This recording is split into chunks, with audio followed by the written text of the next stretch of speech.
4학년, 6학년 두 남자애를 둔 집사님이 있었습니다. 동생이 이제 축구를 하다가 다리를 다쳐서 이제 목발을 짚게 됐는데 학교에 가야 되는데 이제 가방이 있잖아요. 가방도 있고 준비물이 있었습니다. 다 들 수가 없으니까 형 보고 좀 들어주라고 했습니다. 그러니까 형이 싫다고 하는 거예요. 교회를 다니는 집사님이 형에게 이야기합니다. 아니 예수님이라면 과연 어떻게 했겠니? 이렇게 물어보는 거예요. 형이 이렇게 대답합니다. 다리 다친 동생을 고쳐서 직접 들고 가라고 했겠죠. 핑계도 좋죠. 오늘 시간 주님 앞에 우리는 예배를 드립니다. 행여나 힘들고 지치고 어려운 모습으로 주님의 전을 찾은 성도들이 있거든. 주님께서 이 시간 회복시켜줄 줄로 믿습니다.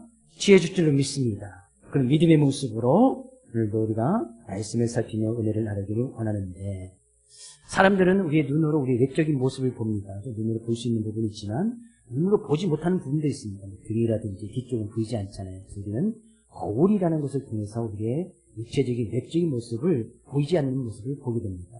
일단 요즘은 의학기술이 너무 좋다 보니까 우리의 눈에 보이지 않는 내적 몸 안, 약간 엑스레이 촬영이라든지 CT 촬영이나 MRI를 통해서 우리의 내부에도 무엇이 있는지 없는지를 이제 건강검진이라는 것을 통해서 내적인 모습도 보게 됩니다.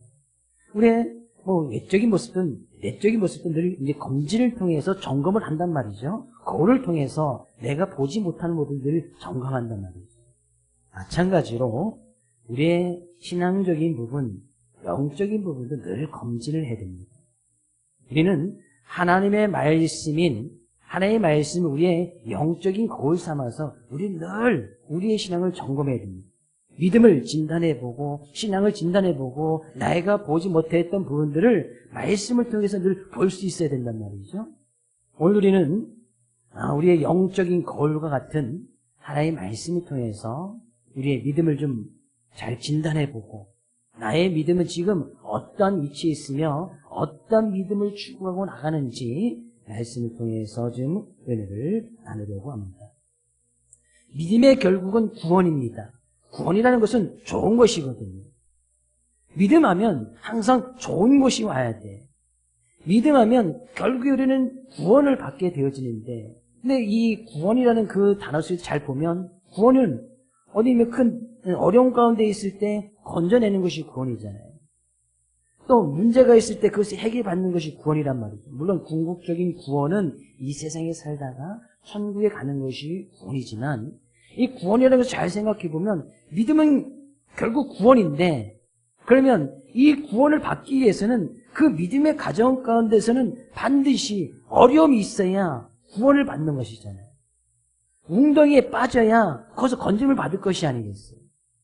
문제가 있어야 거기서 건짐을 받는 것이 아니겠어요. 삶 가운데 힘듦이 있어야, 어려움이 있어야 거기서 내가 믿음을 통해서 거기서 건짐을 받는 것이 아니겠어요. 그러니까 결국에 믿음이라는 것을 통해서 하나님께서 우리에게 좋은 것을 주시는데, 그 과정에는 반드시 어려운 것이 있다, 문제가 있다, 시험이 있다, 또 삶 가운데 어떤 괴로움이라는 것이 반드시 있다. 그래야 거기서 결국에 좋은 구원을 받을 수 있습니다. 야고보서 기자는 그런 믿음을 지켜나가기 위해서 믿음의 원리를 잘 이야기하고 있습니다.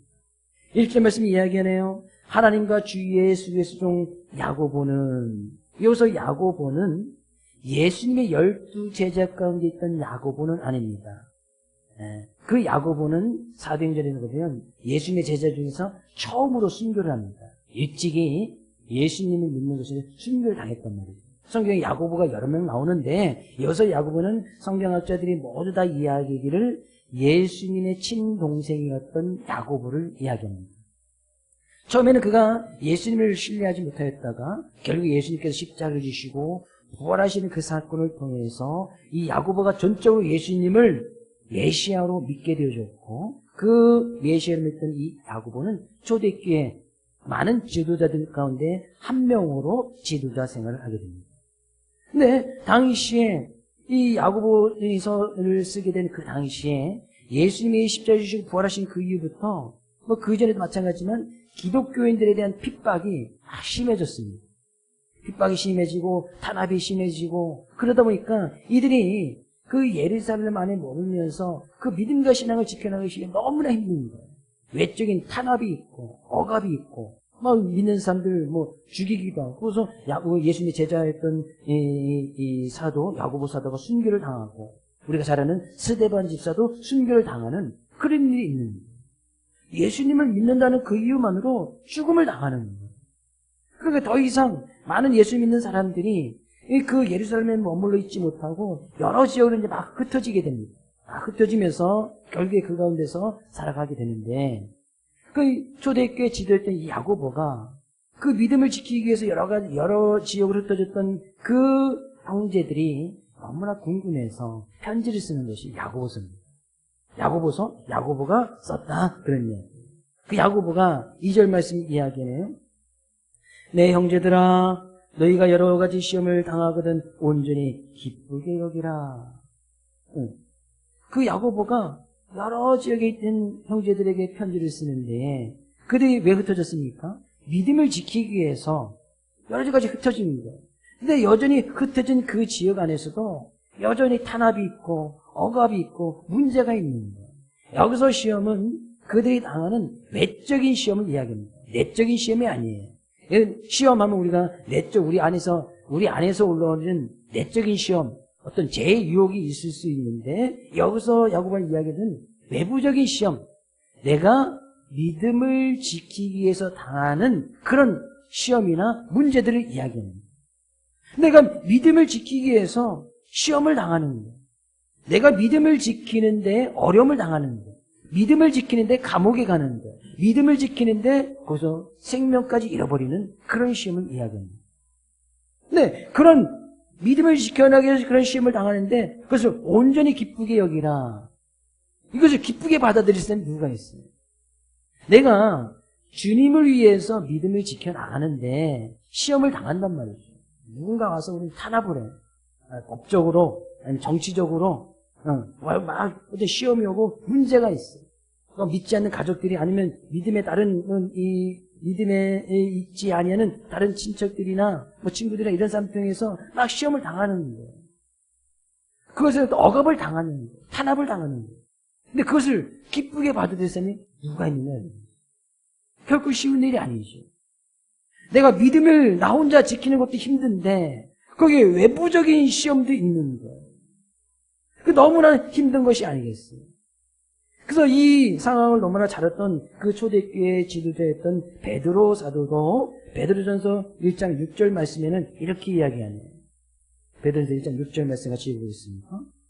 그러므로 너희가 이제 여러 가지 시험으로 말미암아 잠깐 근심하게 되지 아니할 수 없으나 오히려 크게 기뻐하는도다. 베드로도 똑같은 이야기를 하고 있습니다. 우리가 믿음을 지켜가기 위해서 여러 가지 시험을 당할 수 있다. 그때 우리는 육체의 모습을 가지고 있기 때문에 그때 잠깐 근심할 수 있지요. 근심할 수 있고 걱정이 있을 수 있단 말이죠. 근데 오히려 크게 기뻐한다. 그 이유를 야고보는 3절 말씀 이렇게 이야기해요. 이는 너희 믿음의 시련이 인내를 만들어내는 줄 너희가 아니라.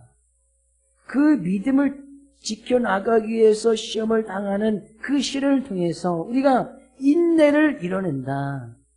그렇기 때문에 기뻐하라는 거예요. 그런 시련이 있어야 인내가 이루어진다는 것이, 믿음을 잘 지켜나갈 수 있는 인내를 만들어내기 때문이다. 그 시험을 기쁘게 여겨야 되는 이유는 내가 그 믿음을 잘 지켜나갈 수 있는 인내가 그 시련이나 어려움이나 시험을 통해서 만들어지기 때문에 야고보는 그래서 기뻐하라는 거예요. 근데 내가 그 인내를 만들기 위해서 시험을 당하는 것을 기쁘게 여기는 것이 결코 쉽지 않단 말이죠. 베드로 사도처럼 그것 때문에 근심할 수 있고 염려가 생길 수 있고 걱정이 있을 수 있다.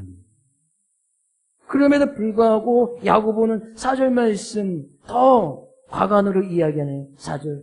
인내를 온전히 이루라. 이는 너희로 온전하고 구비하여 조금도 부족함이 없게 하려 함이라. 아니 시험을 당하는 것 기쁘게 이런 것도 힘든데 그 인내를 온전히 이뤄나가라는 것은 중개에서 포기하지 말고 끝까지 참고 견뎌나가라. 그러는 어떻게 보면 야고보는 믿는 사람들에게 무리한 요구를 하는 것처럼 보일 수가 있습니다. 어떻게 시험을 당하는데 자기 안에서 내적으로 일어나는 그런 시험은 자기가 그것을 주의 말씀으로 그것을 이겨나가고 시험을 제 유혹을 이겨나갈 수 있지만 이것은 내가 원하지 아니하는 외부적인 시험이죠. 그 당시에 국가적으로 야고보서를 썼을 그 당시에도 기독교를 탄압하고 이것은 자기 힘과 능력을 어쩔 수 없는 상황이잖아요. 기독교 믿는 사람들을 잡아다 감옥에 놓고 죽이는 그런 일들이 비일비재하게 일어나는 거예요. 그것을 자기들이 원하지 않는 것이란 말이죠. 근데 그것을 자기들 눈앞에 막 보고 있으면서도 그것을 기쁘게 받아들인다? 그것을 통해서 인내하면서 끝까지 참고 그 인내를 이뤄나가라? 너무 무리한 요구처럼 보일 수 있단 말이에요. 그래서 야고보는 이야기하는 거예요. 그것이 정말 우리 힘과 능력으로 우리의 지혜로 가능하냐? 안 된다. 그래서 5절 말씀 이야기합니다. 너희 중에 누구든지 지혜가 부족하거든 모든 사람에게 후히 주시고 꾸짖지 하신 하나님께 구하라. 그리하면 주시리라.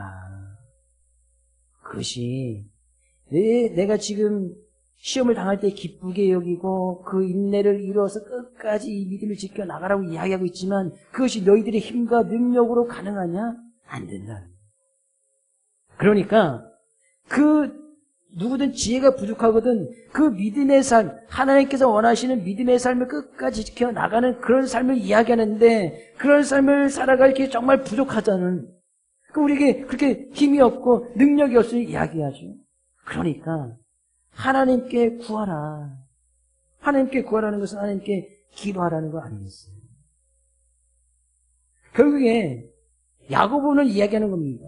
우리가 정말 믿음을 지켜나가기 위해서 믿음의 삶 가운데 정말 필요한 것이 무엇이냐? 그것은 하나님께 구하는 기도라는 것이 반드시 필요하다는 거예요. 왜? 우리의 믿음은 내가 잘 지켜나가는 것 같지만 그렇지 않죠. 사람들은 누구나 연약하고 지혜가 부족합니다. 그래서 우리가 잘 알다시피 솔로몬이 왕이 됐을 때에도 하나님께 먼저 구했던 것이 지혜잖아요.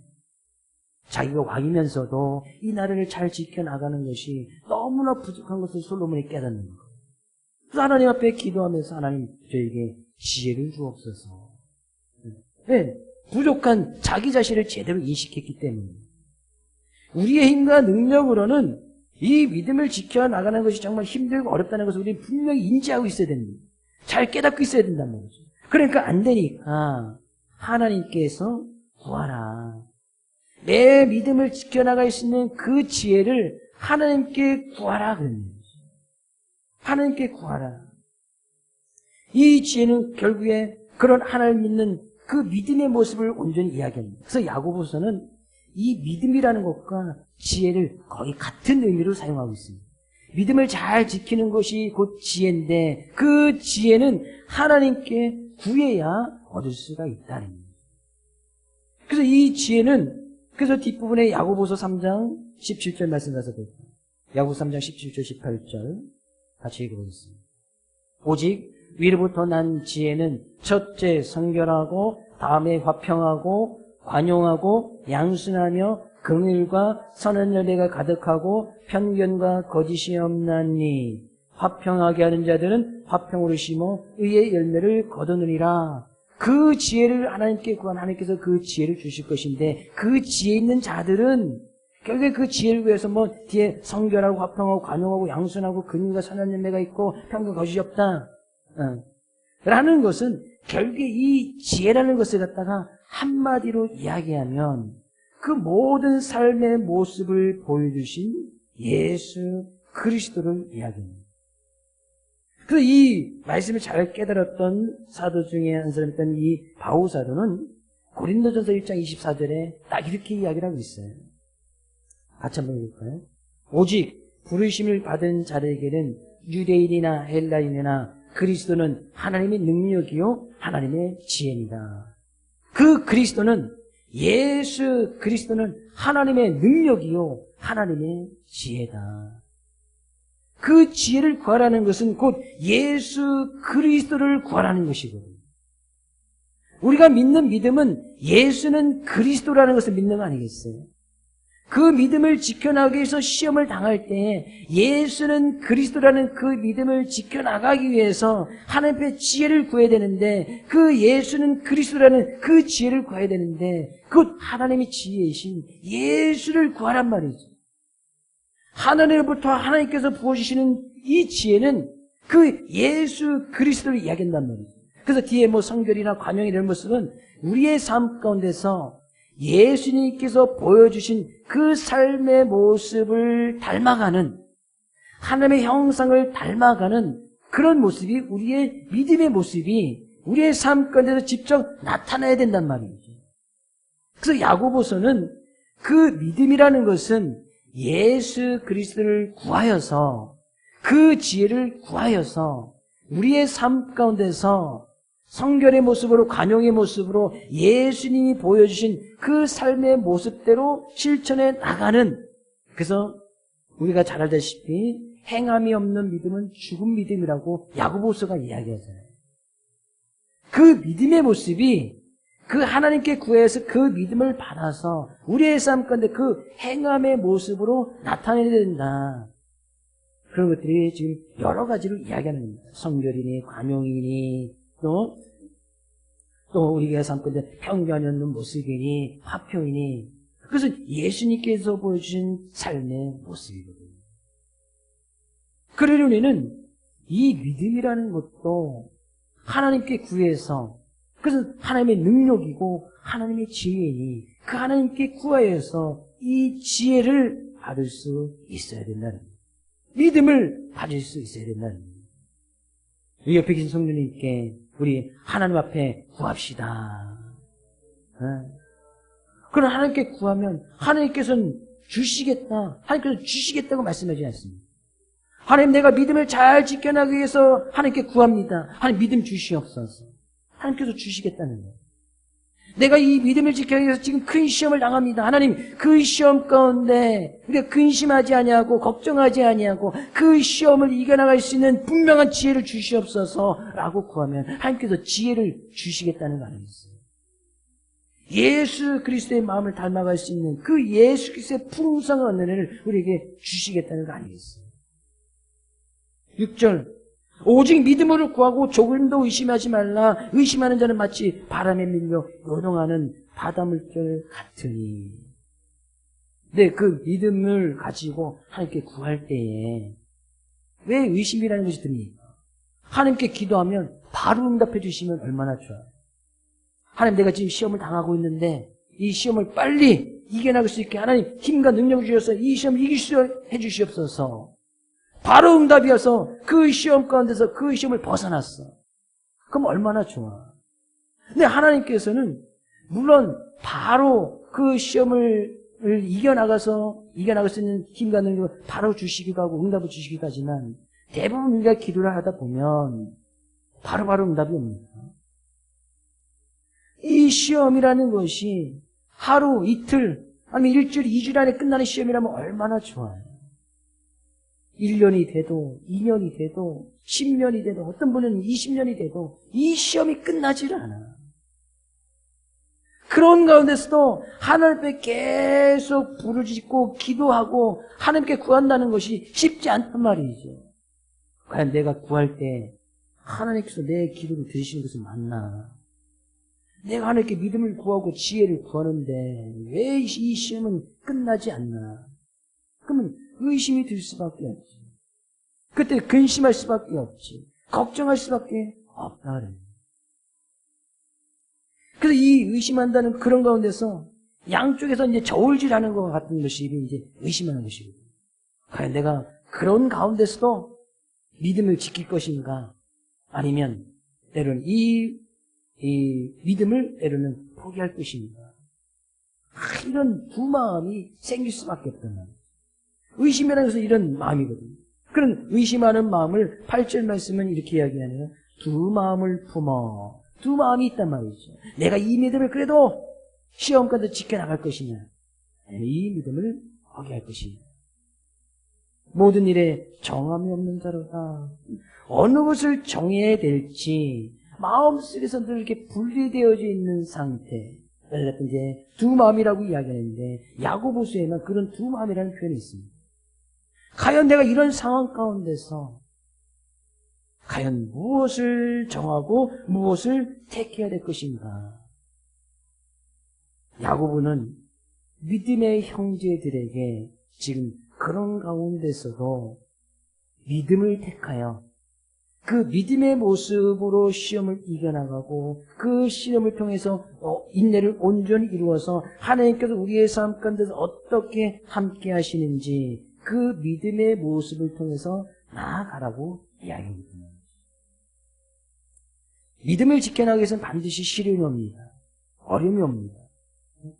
내가 믿음을 지키는데 어려움이 없다? 난 믿음을 지키는데 시련이 없다? 난 믿음을 지키는데 아무런 문제도 없다? 잘 생각해 보면 믿음이 있는지 없는지를 잘 생각해 볼 필요가 있습니다. 내가 믿음을 지키기 위해서는 반드시 시련하는 것이 옵니다. 근데 나는 시련이 없어. 믿음을 지키는데 아무런 시련이 없어. 믿음이 없다는 얘기하고 지금 같은 이야기예요. 잘 생각해 보면요. 우리가 오늘 주일날 예배를 드리는 것도 어느 누군가에게는 큰 시련이야. 저는 이 교회 목사니까 이 주일날 예배 드리는 것이 시련이 아니지요? 전 시련이 아니지요? 오늘 늦잠도 자고 싶고 쉬고 싶고 어제 쉬었는데 좀 주일날까지 쉬어 그렇게 할 수도 있겠지만 어떤 사람이 자기 엄마를 찾아가서 막 하소연을 합니다. 교회를 가기 싫어요. 왜? 첫 번째, 아침에 가서 늦잠도 자고 싶고 하는데 내 주일날 일찍 가서 예배를 드려야 됩니까? 또 늦잠 자고 와서 싫습니다. 두 번째, 갔는데 성가대 소리가 우리 교회는 너무나 어렵습니다. 너무나 듣기 싫습니다. 세 번째, 가는데 꼴 보기 싫은 사람이 있어서 그 사람 보기 싫어서 교회 가기 싫습니다. 이야기하는 거예요. 엄마가 그에게 이야기합니다. 교회가 되는 이유 첫 번째, 우리는 사람을 보고 교회를 가는 것이 아니며 우리는 또 두 번째, 하나님 앞에 우리가 하나님께 우리에게 생명을 주시듯이 우리의 시간과 몸도 잘 관리해서 하나님에 드려야 될 것이며 결정적인 이유 세 번째, 너는 그 교회 담임 목사다. 그랬다는 거예요. 우스갯소리다만 담임 목사도 때로는 그렇다는 거예요. 물론 저는 이제 믿음의 길을 들어서 본 이후에 주일 저 어릴 때부터 그냥 아주 담임 목사님한테 어릴 때부터 초등학교 때부터 주일 어기면 그랬잖아요. 연세 드신 분들은 당시 주일 어기면 하늘에서 벼락 맞아서 죽는 줄 알았죠? 그렇게 설교하신 분도 있었어요. 그 당시에는 주일 어기면 하늘에서 벼락 맞아서 죽는다. 근데 빠져봐서 알지만 벼락 내리던가요? 저한테는 내리던데 한 3개월 빠지니까 내리더라고요. 하면서 벼락 확 내려가지고 가서 펌프하고 좀 약간 키스를 좀 했는데 한 3개월 빠지니까 내리더라고요. 근데 어느 누군가에는 주의를 지키는 것이 정말 큰 시련일 수 있어요. 이 시간 우리가 주님 앞에 시간을 드리기 위해서 우리의 어떤 육체적인 괴로움도 시간도 물질도 마음 앞에 들여나가는 것이 큰 시련이시잖아요. 어느 누군가는 그 하나님 앞에 우리의 물질을 드리는 것이 정말 큰 시련일 수도 있어요.